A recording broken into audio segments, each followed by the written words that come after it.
So yes, we are in this. So we are in this chapter in which we are gradually getting used to the score. So there is the first important relation was this one that relates the score to the conditional expectation of the original point given a measurement. And the second relation will be something which is which will give us the possibility to connect the score to data. And so it will be actually the crucial part of the practical implementation of generative diffusion.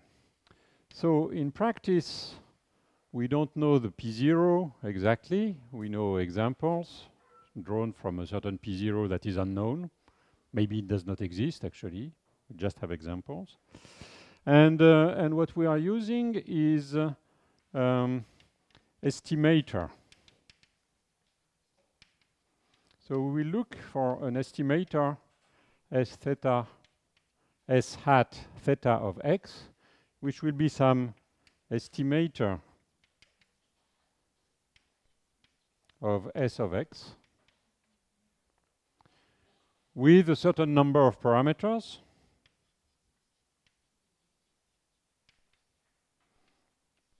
which I call collectively theta. And what we will need is to find in a certain class of possible estimator, we want to find the best one. Okay. So what is that, an estimator like that? First of all, you remember that the score is like a force. So it's a d-dimensional vector. And x is a d-dimensional vector.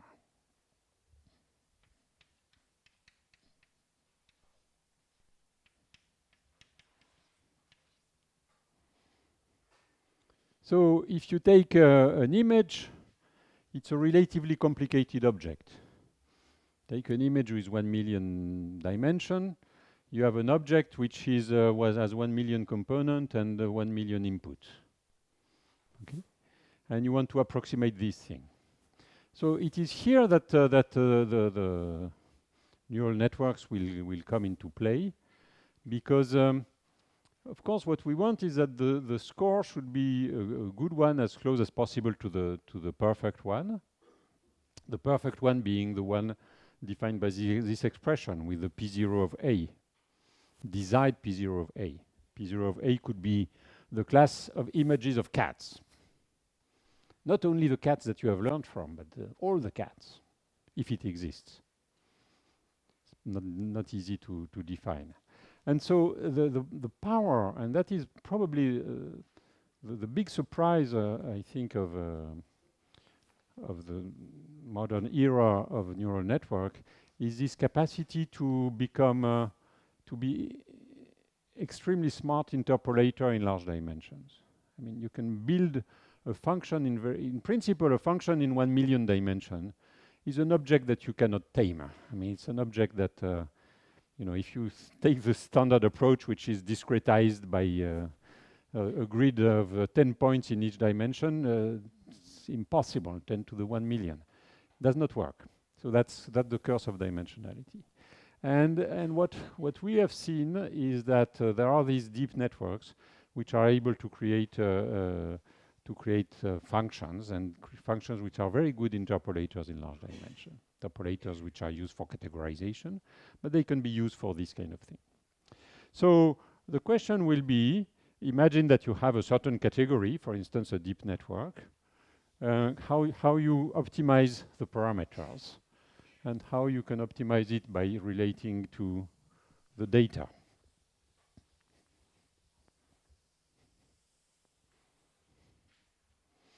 So for this, you define an objective function. You define a loss function. And the loss function could be something like integral dt, lambda of t, And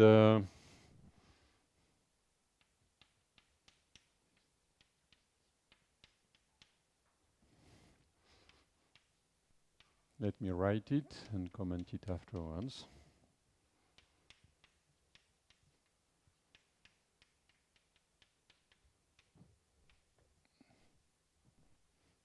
So that is just the simplest minded loss that you can come up with. It's a square error between the estimator and the true loss. This is a true loss. This is the gradient of log p. Want to minimize the square of that. That is expectation value of x generated according to pt. So I could write it as integral dx pt of x times this whole thing here. Maybe I should write it like that. It would be more explicit.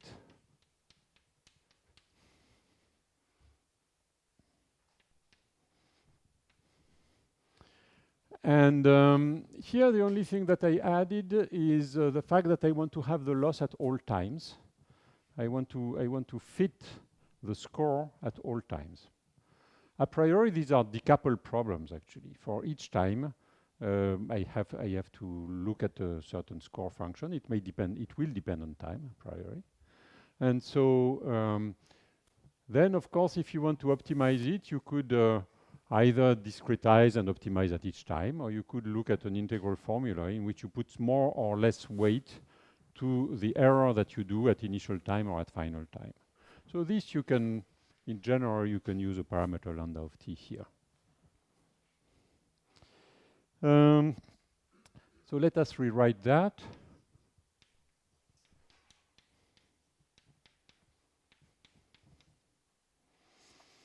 And I will write it as exponential value, expectation value over x. This is meaning of this thing. And then I have the score estimator square. And then I have minus 2 s theta of x and t dot the gradient of log p. And then here I have a constant, which is the gradient log p square, which does not depend on theta.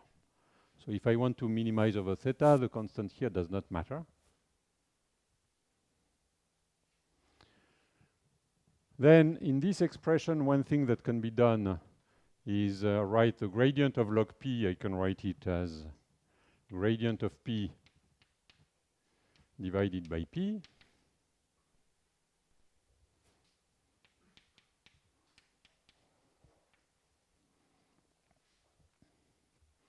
And so this second part here gives me a minus 2 integral dt lambda of t integral dx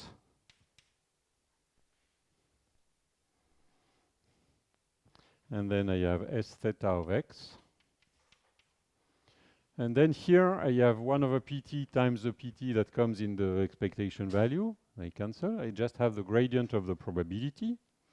And the gradient of the probability, I can write it as integral dA, p0 over a, x minus a e to the minus t over delta t, e to the minus x minus a e to the minus t squared,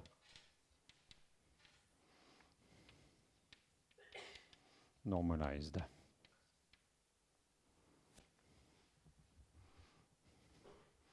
So this is a dot product of this vector, and this is a vector, this is a vector, and these are scalars. So this quantity here, I can write it as the joint expectation of a and x, and because this is the probability of x condition on a. This I can write it as probability of x condition of a. And so putting everything together, is it such a problem that I write on the right? Okay, I will write here.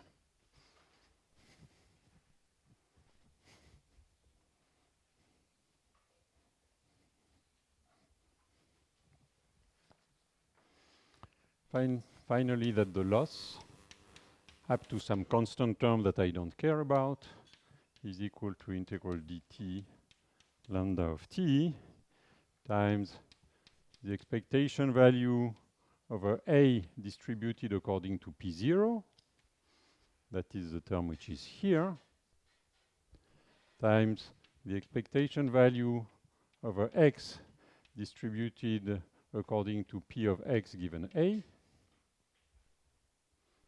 and then something that I can write as S theta of xt plus x minus a e to the minus t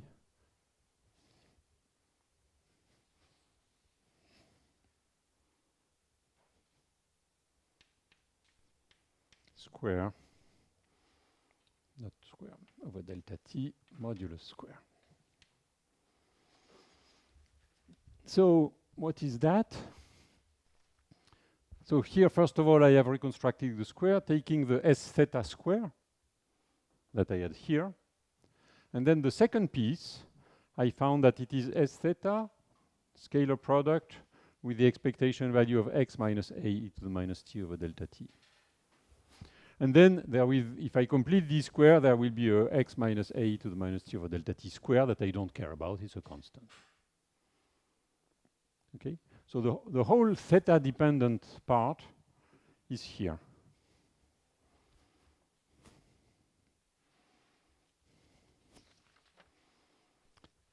So this is a simple trick. It's a trick which is related to this Gaussian probability. And it is something that is very useful because basically it tells you that the loss function that you have to optimize, it is, you can look at it as you have your estimator, and then you add x minus a with the right scale, and you have to sample on a and on x. So it's something that you can sample from. This expectation of value of a, you can write it with, you can look at it from data. And the expectation value of x given a, that's very simple. That's an Ornstein-Uhlenbeck. That's a Gaussian.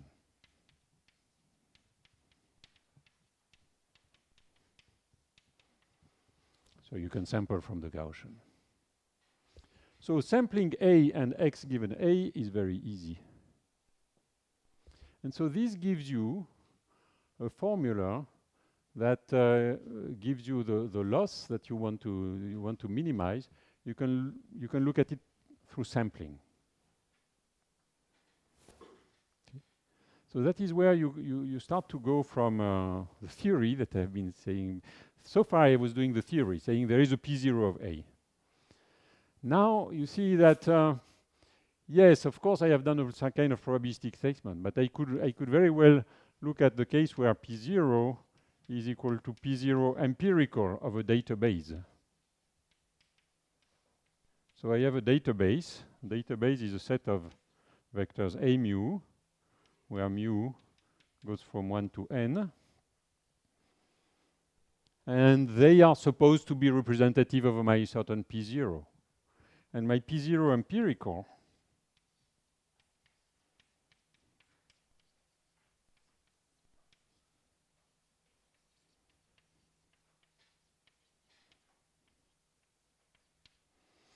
is just a sum of deltas on the database.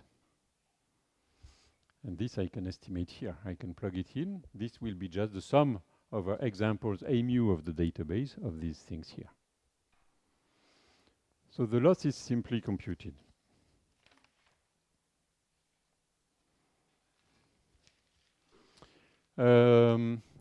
This, I think, is called the Tweedy's formula in the literature. And goes back to the 50s probably or something. A small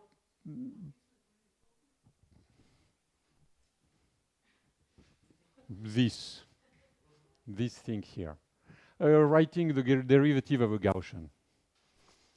No, I'm cheating. I mean the fact that you can redo this combination here and write it as the expectation value of an initial data, this is a 3D formula. Yes. Well,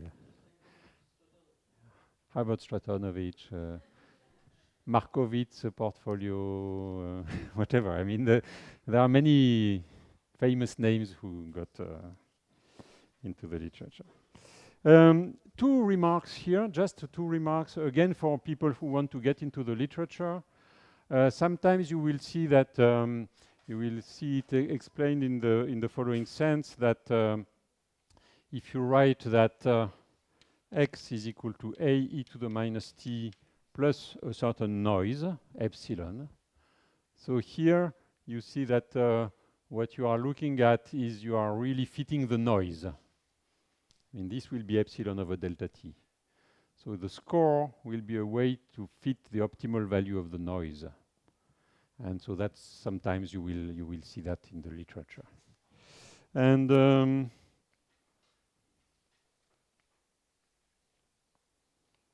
the second remark, but I will not write it maybe. Second remark is an exercise which is redo all that with the time reparameterization in which you have the time beta of t, as I was saying at the beginning. Everything can be redone with arbitrary times. It's just simple changes of variables.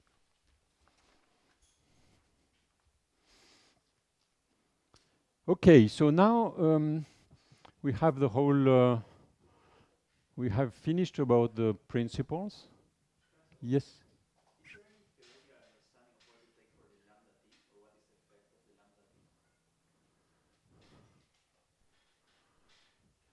Well,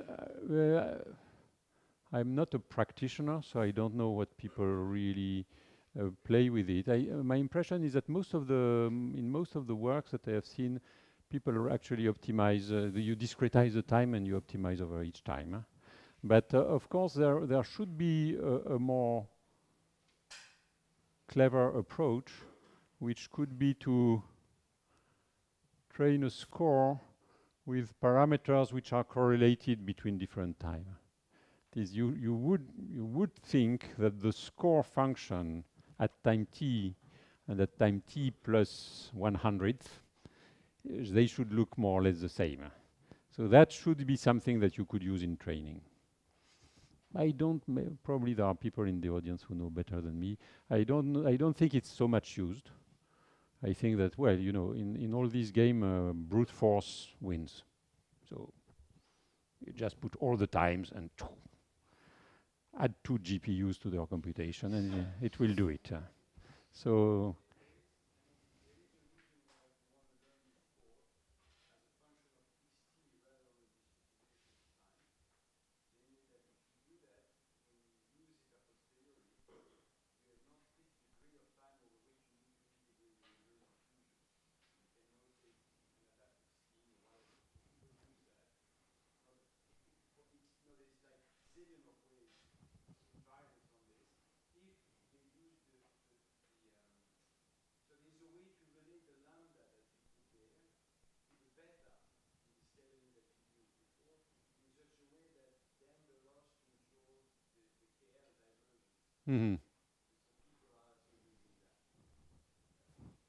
okay, that's.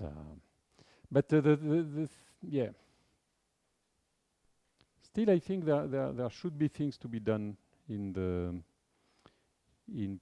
putting some correlations between the score that you do at various times. That's something that could be quite interesting. The parameters, you know, imagine that you would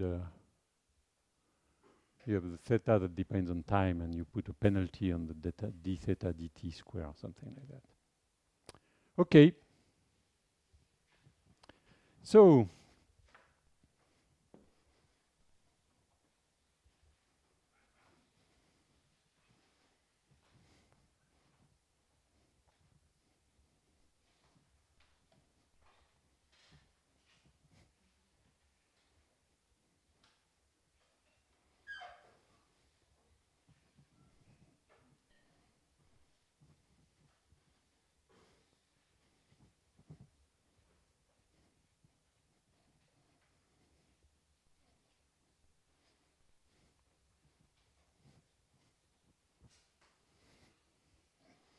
So let us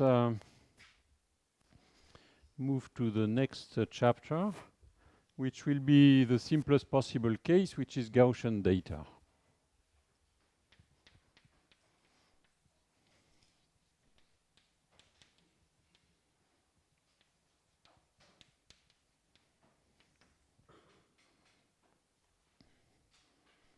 So I will assume that my P0 is a normal distribution with mean M and a matrix of covariance sigma.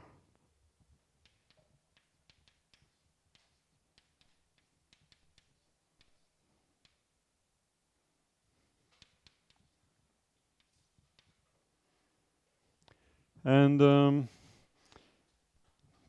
so probably, yeah, we'll need to write it explicitly. I will write, let me write what is PT of X and A. So I write the joint distribution of the initial data and the point obtained at point X. Everything is Gaussian. So the joint distribution will be Gaussian. Will be no much mystery. So it will be something which is a product of, so there will be the initial distribution. The initial distribution, I write it like that. Okay, each one has its own notation.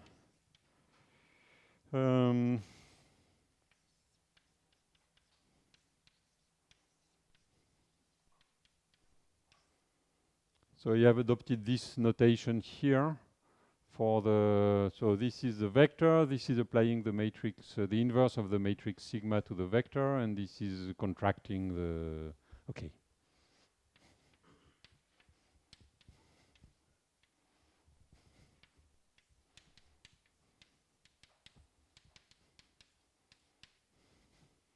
Okay.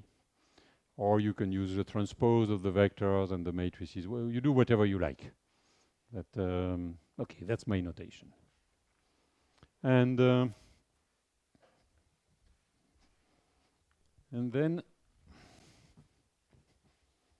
so this is my initial distribution. And then I have my distribution, which is -1/2 delta t, x minus a e to the minus t square over square root of 2 pi delta t. So this, I can write it as a Gaussian distribution for A with mean sigma and covariant, with mean M and covariance sigma. And this one I can rewrite. I can rewrite it by putting e to the minus 2t here and e to the t here. It is the same. And so it is also a Gaussian for the variable A with mean x e to the t and covariance delta t e to the 2t times the identity.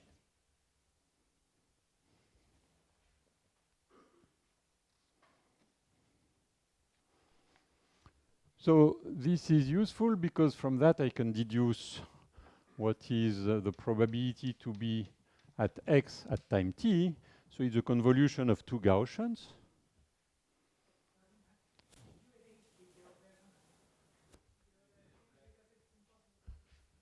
Ah, it's a palimpsest.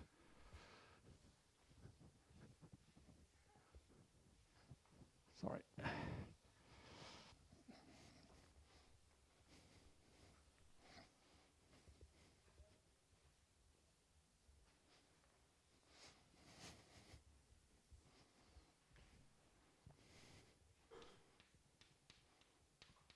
So the PT of x is the integral over A of these guys. The integral is a convolution of two Gaussian, one centered in M, one centered in x e to the t. And so it will give me a Gaussian.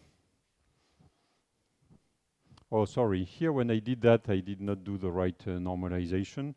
So if I do the right normalization, there is a e to the t times d for those who want really to spot all the things. And so the final PT of x will be a Gaussian for the variable x, centered in m e to the minus t, and of variance delta t identity plus sigma e to the minus 2t.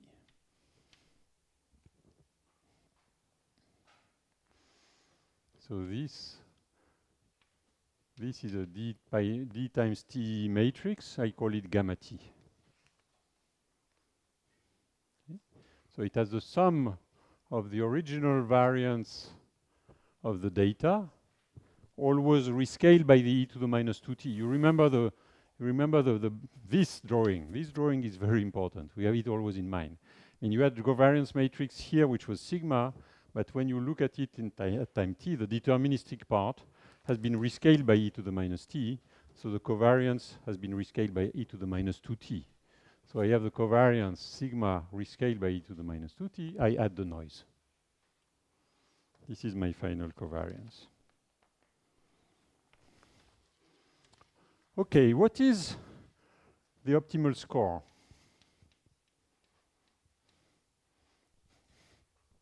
Optimal score. The optimal score is the gradient of log p, so it will be a linear function. A linear function that takes you back to x equal m e to the minus t. Okay. So let me try to parameterize s theta. So I have the estimate.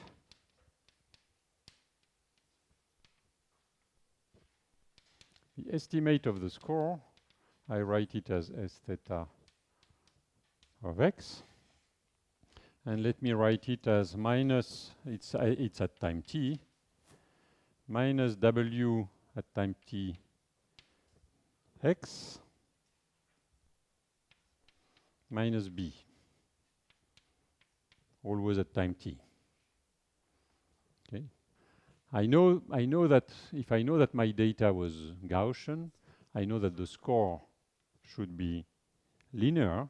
Gradient of the log of a Gaussian is a linear function. And then I can look at my loss. So I have two parameters. I have my parameter theta is the vector, is a matrix Wt and the vector Bt.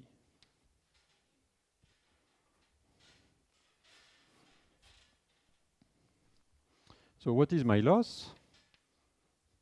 The loss will be 1 over n, sum from mu equal 1 to n,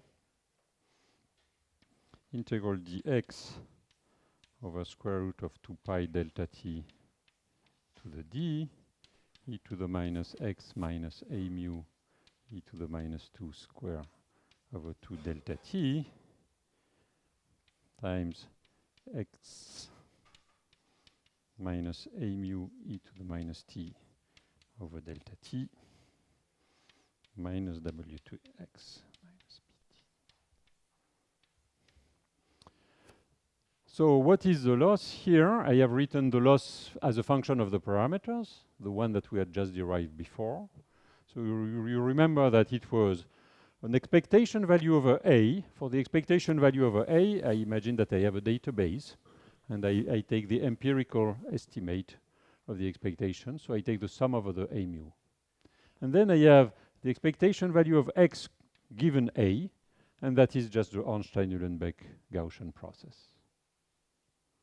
Okay, so this is what I was calling expectation value of A, and this is expectation value of x given A.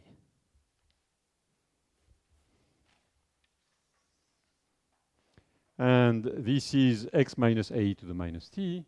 This is Tweedy's formula, and this is my parameterized score.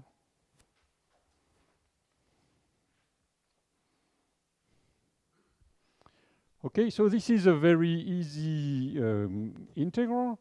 That's just a Gaussian integral that you can do. It's a second moment and of a Gaussian integral, so you can do everything. And you find that the loss function, at time t for a given time, I did not optimize over time here, I find a certain given time, is equal to 1 over delta t times the trace of 1 minus delta t w square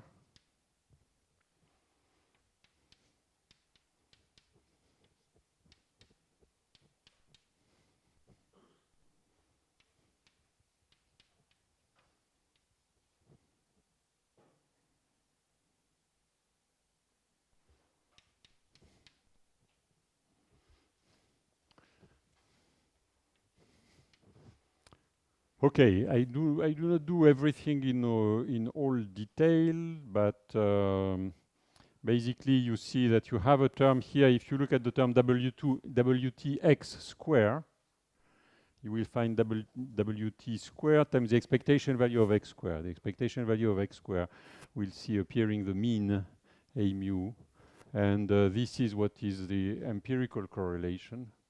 The empirical correlation is 1 over n over mu.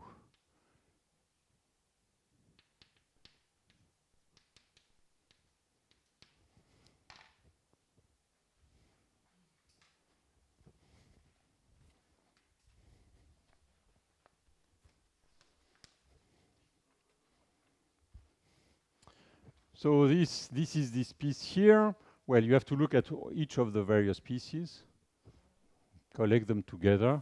It's a simple Gaussian integral computation, and you find this loss which is here. And then you can optimize it. Let me take the simplest case. Oh, sorry, I did it for mean of A equals 0. I did it for B equals 0, assuming that I have centered data.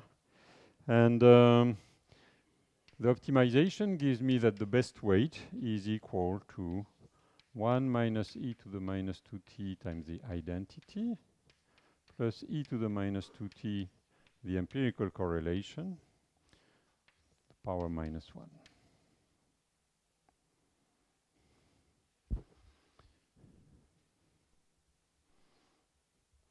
And if you look at the perfect score, it was a gradient of a Gaussian which had a width gamma t, a correlation matrix gamma t, which was 1 minus 2t identity plus e to the minus 2t sigma minus 1.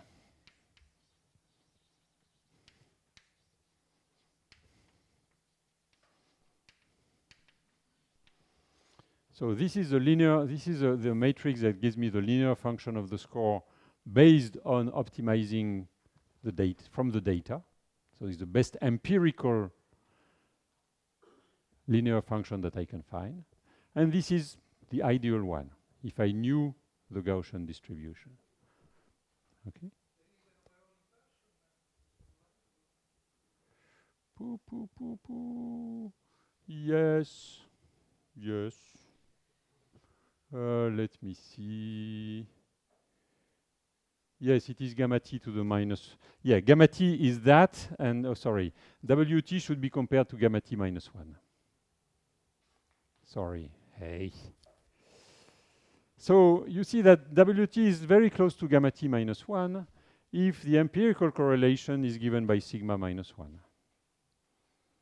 So what is the empirical correlation? The empirical correlation is a correlation function that you deduce by sampling the A, I remind you that A mu, they are IID sampled according to a normal distribution with mean that I have taken to 0 for simplicity and covariance sigma. So, and now I got completely lost between the inverse of the matrices. But someone in the audience will put the minus 1 somewhere. And what you will find is that, of course, the correlation, so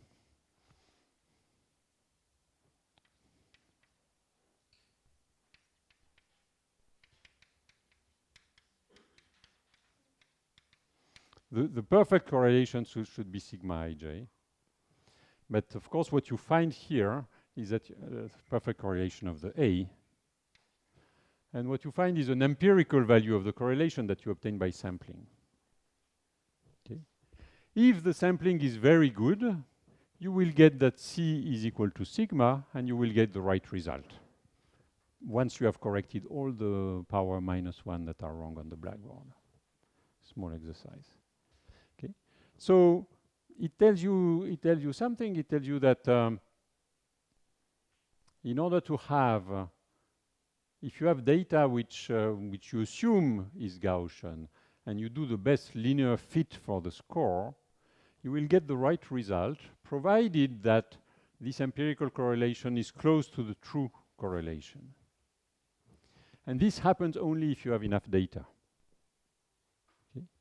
And then you can study this thing. I will not do it in detail. We did it with Giulio in a paper to study exactly what is the number of data that you need in order to have a good approximation of the score. And of course, this depends on the structure of the covariance matrix here. And because I want always to use the large dimensional limit as a tool to study the mechanism, if you assume that sigma in the large D limit is characterized by a density of eigenvalues,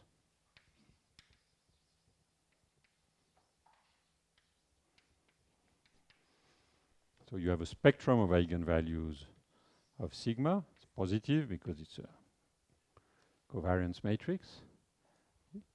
Then basically what happens is that you will have the distance between the eigenvalues, which will be over the 1 over D. And so what you can look at is what is the difference between that and the empirical matrix. And there are really two regimes. There is a regime in which if the number of data over the dimension is much larger than 1, then you will get the right spectrum.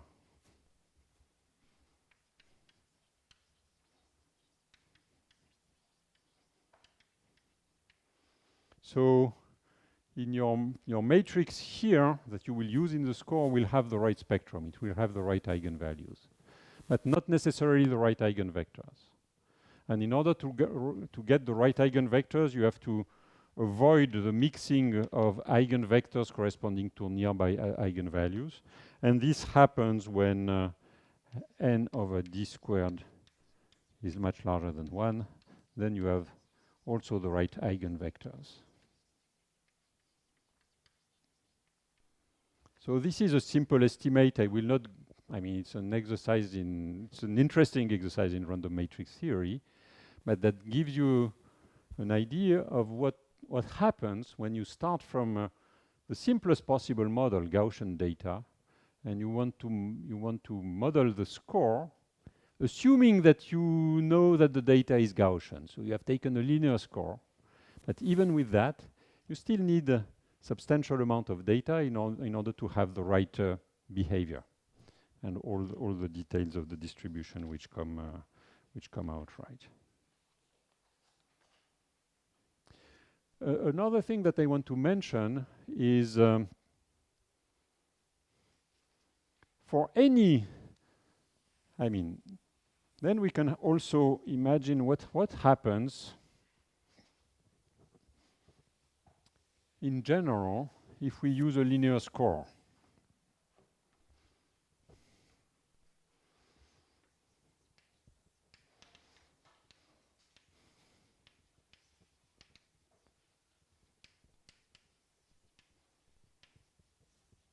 On arbitrary data.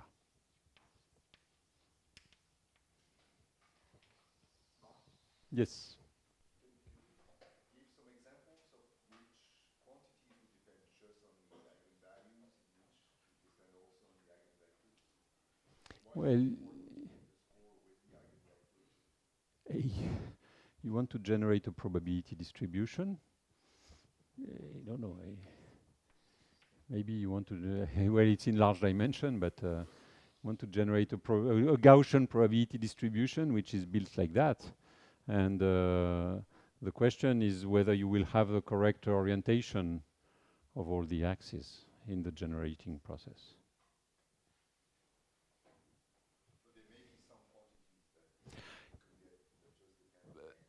Absolutely, absolutely. For instance, if you are not interested in generating a vector, a full d-dimensional vector, but you are interested in sampling correctly some over I of xi squared, for instance, this is the trace of sigma square, and that you can get a very small amount of data.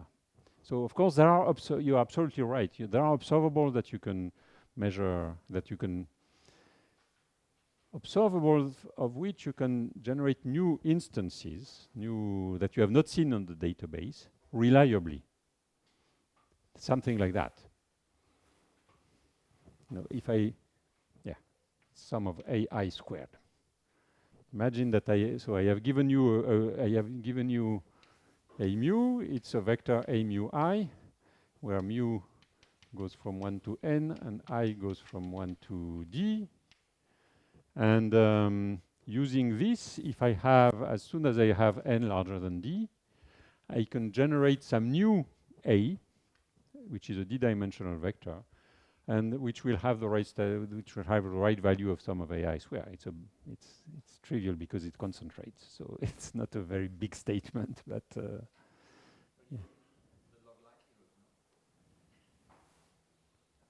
log likelihood.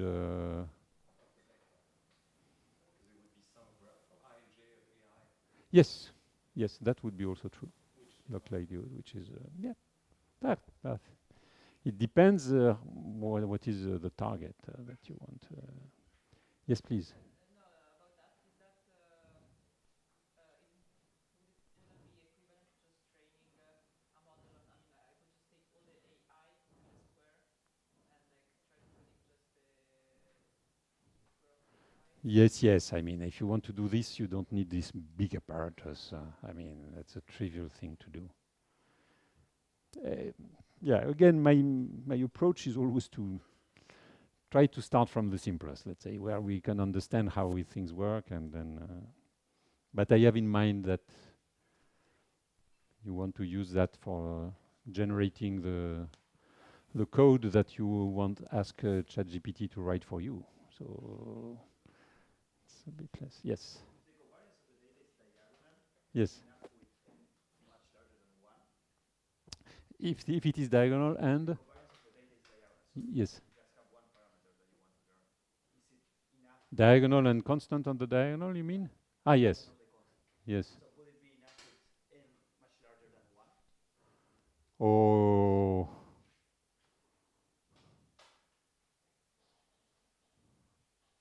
yes, I think so.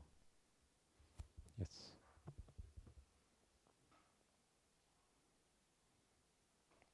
Okay. So, of course, we are not so much interested in Gaussian data in general, although it's an interesting exercise. But one thing that we have learned from this small exercise is that in general, for arbitrary data, so imagine that I have arbitrary data, I will have some vectors a mu, and I could look at the vector of component mi empirical, which would be 1 over n sum over mu of ai mu, and the covariance empirical, which would be 1 over n sum over mu ai mu aj mu minus mi mj. Okay, so I can look at the values of the empirical first and second moment from the data. Okay. Now, what will happen if I look at the best possible linear score?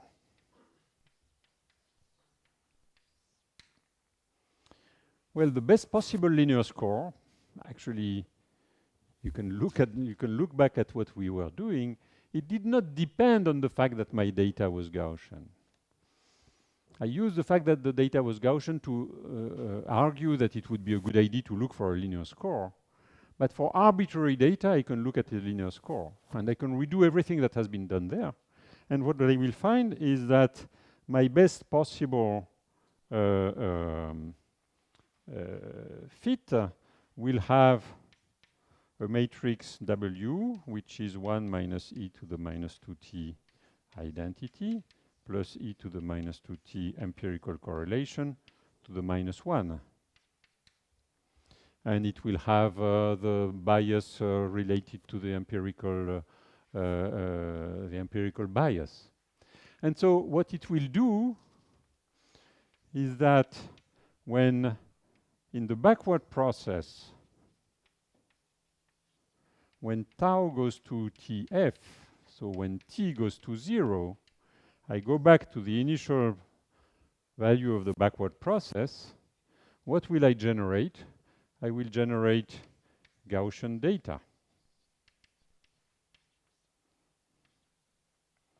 So my p t equals 0 of the backward process, I call it a function of a, it will be a Gaussian. And it will be a Gaussian with mean, the empirical mean, and covariance, the empirical covariance. So what the linear score does, applied to any kind of data, it does something very easy. It will generate for you a probability distribution which is the best Gaussian approximation of your data. Best Gaussian approximation in the sense that it fits the first and second moment of the empirical data. See? So this gives you an idea of what I call regularization, which will be very important. I mean, we have the score functions, they are very complicated objects. And in some sense, the simplest approximation you can do of the score is a linear score. It's already, you know, a d by d matrix, W, and a d vector B. You already have to optimize it, but because it's Gaussian, you can optimize it by looking at this. You do the optimization, and you find that it gives you the Gaussian fit. So it's just, it gives you something trivial, which is the Gaussian fit is also the one that has the largest log likelihood of the data with a Gaussian measure.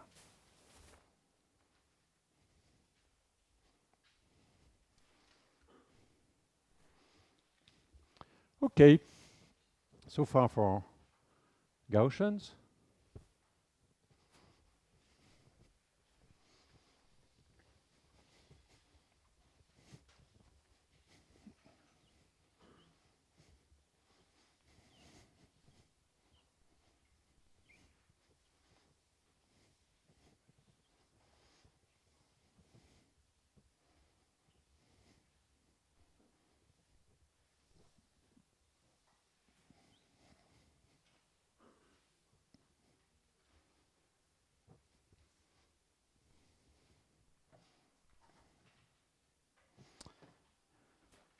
Okay, now I want to study my chapter 4, which are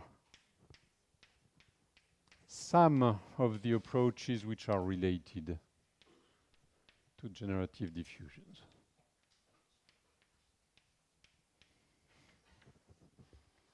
And here I will not discuss the variants which I have alluded to in the beginning of the lecture, like various way of discretizing or using different time schedules. All these I call variants of what we have been doing. But there are some more deep variants which one can also study. So the first one is ordinary differential equations.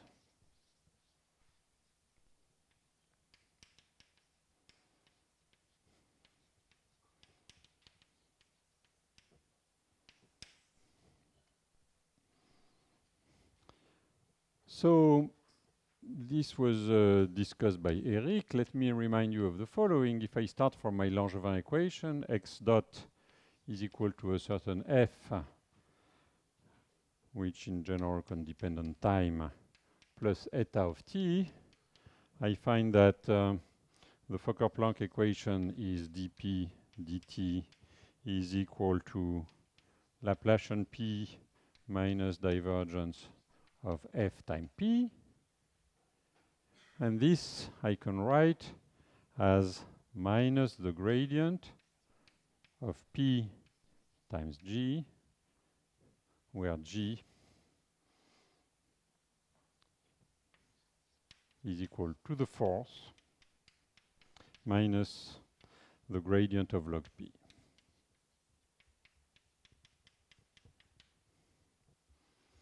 This is a conservation equation. It tells me d dt, dp dt plus the divergence of p times the current is equal to 0.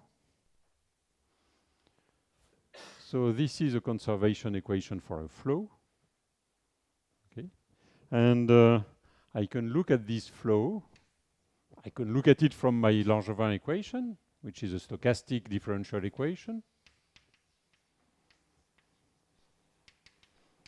But I can also look at it from the point of view of a deterministic flow by just looking at a Lagrangian particle in that flow. That is, if I take now an ordinary flow, I can look at a particle which evolves according to x dot is equal to g of x and t. So it's a particle which is advected by the current. And what I know is that such a particle will have a probability distribution, probability density, which will satisfy a conservation equation, which is this one. So it will satisfy my my Fokker-Planck equation. So this is a first. This is the first connection that I wanted to make. That is obviously it's very strongly related in the sense that if you have a this is the score. If you have a good approximation of the score,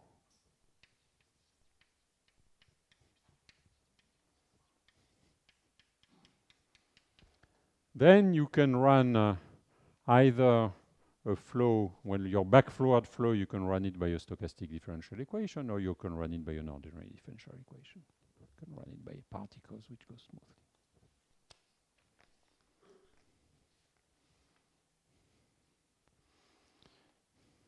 So you could, basically, you could simulate a certain number of independent trajectories according to this ordinary flow, and then sample from them. We have seen examples yesterday.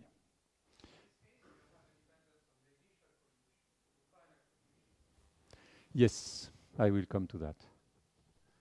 Yes. Everything, there is no stochasticity in the flow. Everything, the whole stochasticity is in the initial condition.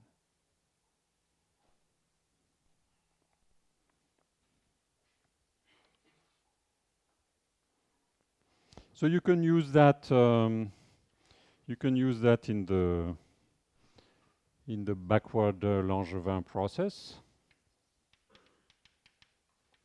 In the backward process, sorry, as a substitute or a different approach rather than using Langevin.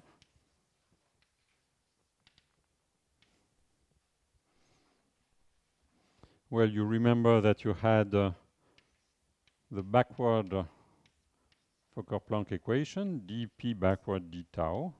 I can write it as dp d tau plus the divergence of a current, and the current can be written as the p backwards times the force backwards minus the gradient of the log p.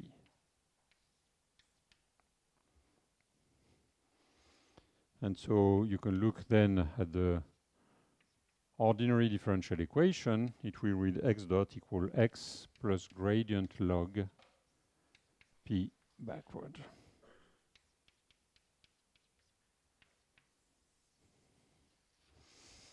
So this is the way that you can generate a deterministic flow, and as Silvio was saying, it's, I mean, the statement is very clear. The statement is that this is equivalent to that. So it's the same Fokker-Planck equation. So it will generate for you the same instantaneous value of the probability distribution.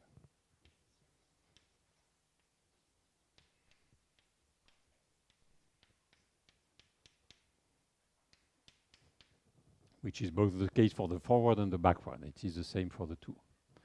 And so that may be convenient. It does not mean that it is exactly equivalent in all respects. In particular, the time trajectory is very different. There is no noise in this case. The only noise is at the initial condition.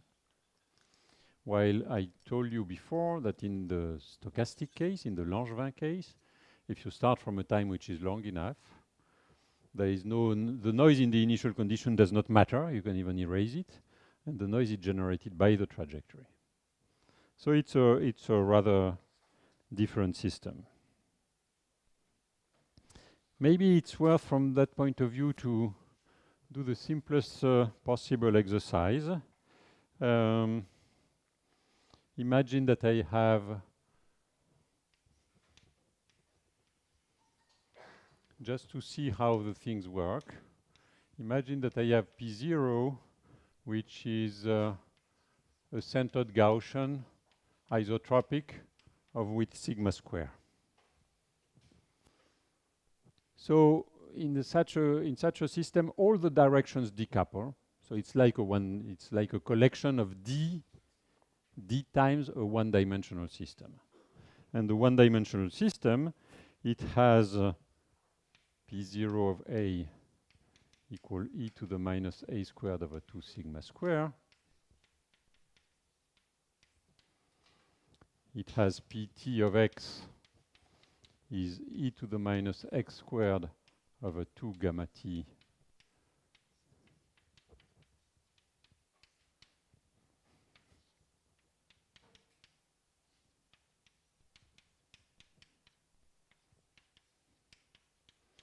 with the effective variance at time t, which is a convolution of the Gaussians with the initial variance rescaled plus the variance of the noise.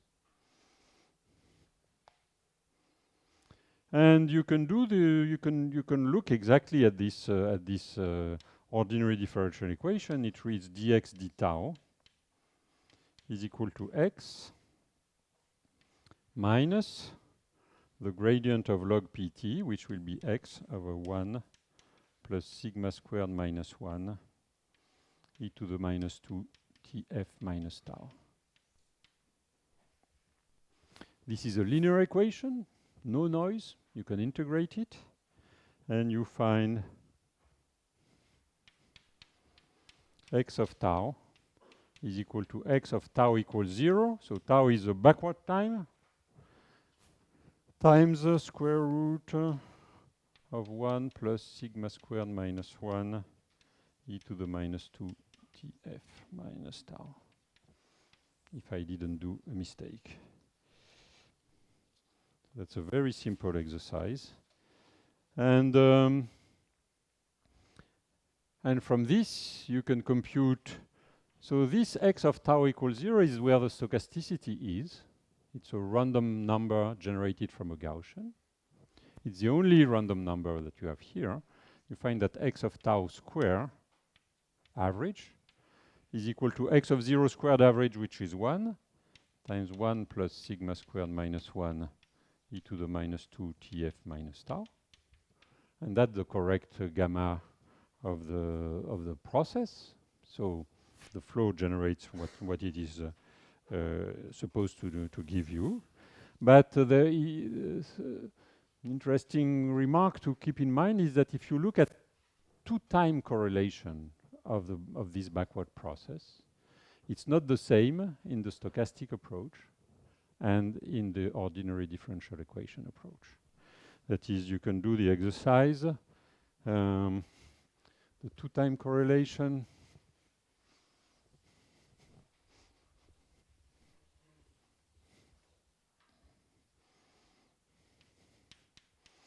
x of t2, x of t1.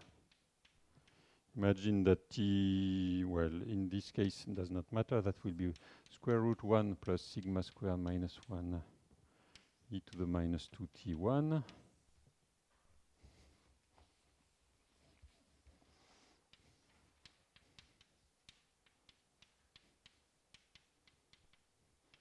That is for the ordinary flow. And if you look at the stochastic flow, the Langevin flow, you find something which is different, which is the 2-point correlation is equal to e to the minus t2 minus t1,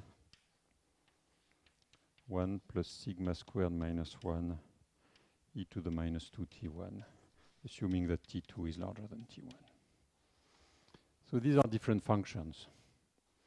So basically, you can build, I mean, here what I have, it's a kind of variant. I mean, you can look at your backward process. You look at the backward Fokker-Planck equation. It's given in terms of a force, which is a score. And then you can have, in order to simulate it, you can look at it either with a Langevin process or with an ordinary differential equation, which is an advection of a particle by a flow, the flow being the score, basically. Both give you the same probability distribution at a given time. Okay? In the ordinary differential equation, it will be basically, it will be the transport of this Gaussian to what happens here. In the stochastic case, it will be the result of the integration of the noise over all the trajectory that gives you a probability distribution. It gives you the same. And all this is equal to the forward. But they are not equal processes. They are different. And for instance, the 2-time correlation give you this difference. Yes? If I take as a loss function something that is time integrated, will I get the same results in the two cases? I don't understand the question. I think you want to pick as a loss. Can you just say it again? You have a loss function which might be integrated in time, right? Yes. Here I'm not addressing, I mean, here I am not addressing the issue of how I compute the score. Here I am assuming that I am got and I have the perfect score function. I have the perfect gradient of log p. Okay? So what we were doing before was how to infer the score from data. Here now I got back to the got position who knows the score. And I just want to know how I use the score in order to generate data, new data. And I tell you there are two ways of doing it, which are equivalent in the sense that they give you, at each time, they give you the same probability distribution. But they are not the same process.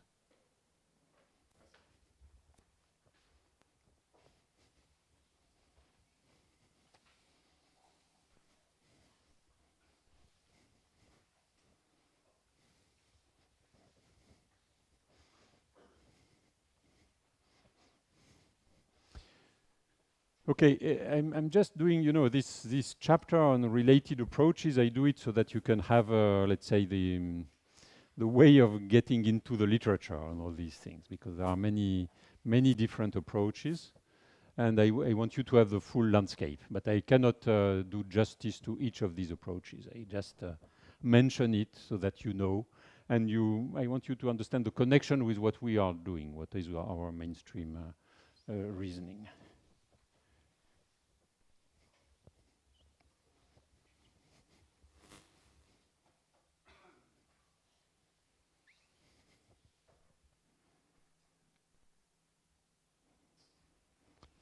So the second approach, it was mentioned by Eric, but only briefly. So, but I will also mention it briefly, maybe a little bit more into detail. It is his approach, actually. It's the approach which is called stochastic interpolance.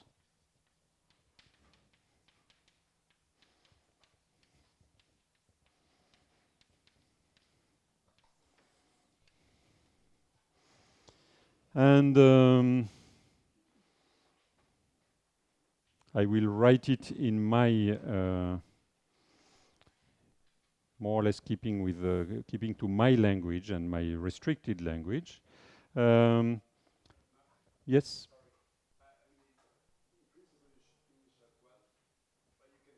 Should I finish at 12? Who said that? It's not written in the data. It is God's statement. I thought I was finishing at 12:30.